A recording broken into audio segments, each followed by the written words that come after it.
Hey everybody, take two. I think I lost my internet connection earlier, kind of a bummer. This is the tiny house here that I'm staying in for the tramway, let's say. Tiny house build workshop. We did a weekend workshop which was tiny house design and construction basics and theory with a little bit of design practical, and that was on the weekend. Yesterday we started our build workshop, which runs for 1 week following that weekend workshop. Our builders worked last week to prepare the trailer frame, insulate the trailer frame, start a few trusses and basically get everything set up.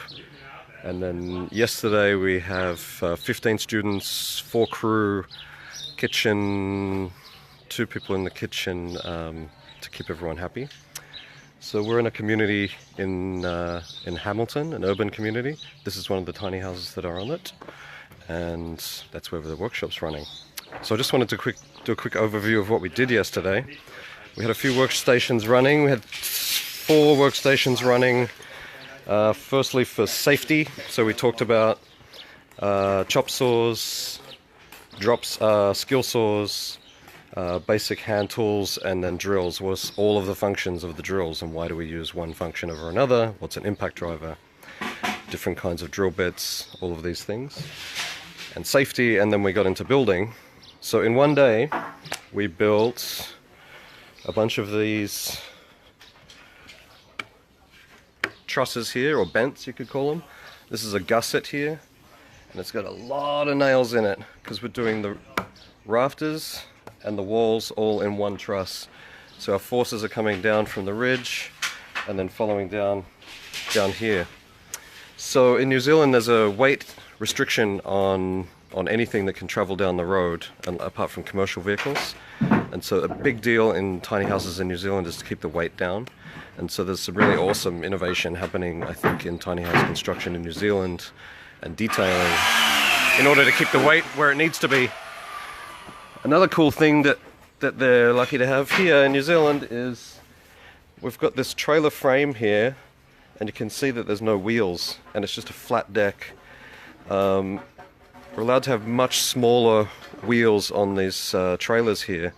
So they've got these tiny wheels and removable bases, and the base just locks down onto the trailer using the same kind of locking mechanism as they use for shipping containers on trucks.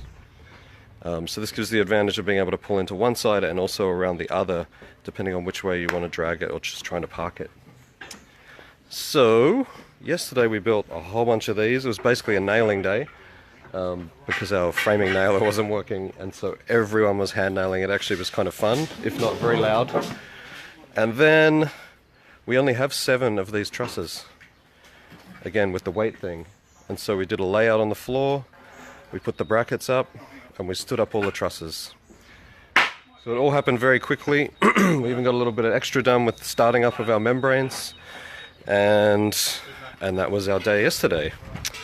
It's kind of a technical build as well as being lightweight, and they just seem to flow on one for the other, which was lucky.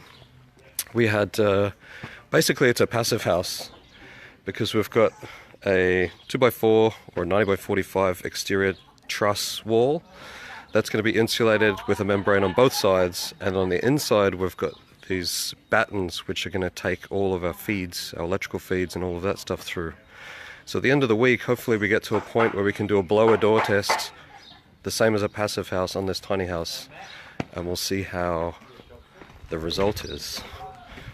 Anyways, I'm just coming over to check in with our morning circle, where we're going to talk about the best of yesterday and where everyone is, how everyone's feeling after possibly doing the first day of carpentry work in their lives. Anyways, I'll check in again tomorrow.